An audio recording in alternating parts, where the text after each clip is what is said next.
Nguồn cơn leo thang khẩu chiến giữa ông Trump và giới chức Nga. Cuộc khẩu chiến giữa Tổng thống Mỹ Donald Trump và các quan chức Nga đang diễn ra ác liệt trong bối cảnh ông Trump thất vọng vì việc chấm dứt xung đột ở Ukraine không đạt tiến triển. Ông Trump đã cảnh báo Tổng thống Nga Putin đang đùa với lửa và yêu cầu có lập trường cứng rắn hơn đối với Nga.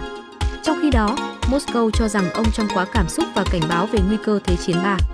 Ông Trump cam kết sẽ chấm dứt xung đột nhanh chóng nhưng việc đạt thỏa thuận hòa bình lại khó khăn. Các trợ lý của ông đã gặp quan chức Ukraine và Nga, nhưng Nga từ chối ngừng bắn.